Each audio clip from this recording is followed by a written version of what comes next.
Over action చేసిన దీపికకు దిమ్మ తిరిగి షాక్ ఇచ్చిన సందీప్ రెడ్డి వంగ. ఆ వివరాలన్నీ చూసుకునే ముందు మన ఫిల్మీ బౌల్ ఛానల్ని లైక్ చేయండి, షేర్ చేయండి, సబ్స్క్రైబ్ చేసుకోండి. Hello movie lovers.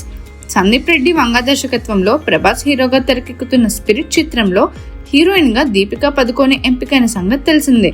అయితే ఆమె పెట్టిన కొన్ని కండిషన్స్ వల్ల చిత్ర బృందానికి కొత్త సవాళ్లు తెచ్చిపెట్టాయని తాజా సమాచారం. రోజుకు 6 గంటలకు మించి పని చేయనని, 100 రోజుల్లో తన షూటింగ్ ని పూర్తి చేయాలని, అధిక వేతనంతో పాటు తన వ్యక్తిగత సిబ్బందికి ముంబై నుంచి ప్రయాణ ఖర్చులు, వసతి సౌకర్యాలు కల్పించాలని దీపిక డిమాండ్ చేసినట్టు తెలుస్తుంది. ఈ షరతులు సమర్థించలేనని భావించిన చిత్ర బృందం ఆమెను ప్రాజెక్ట్ నుంచి తప్పించినట్టు వార్తలు వస్తున్నాయి.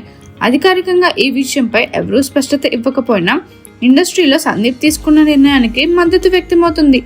దీపికా స్థానంలో కొత్త ముఖాన్ని లేదా తెలుగు సినిమాకు సంబంధం ఉన్న వాటిని ఎంచుకుంటే అవకాశం ఉందని ఊహాగానాలు సాగుతున్నాయి. ఈ వివాదం స్పిరిట్ చిత్రంపై ఆసక్తిని మరింత పెంచింది. సందీప్ వంగ తనదైన శైలిలో ఈ సినిమాను ఎలా తీసుకెళ్తారనేది ఇప్పుడు సినీ ప్రేక్షకుల్లో చర్చనీయాంశంగా మారింది. మరిన్ని మూవీ అప్డేట్స్ కోసం, ఫిల్మ్ రివ్యూస్ కోసం ఫాలో అవుతూ ఉండండి ఫిల్మీ బౌల్.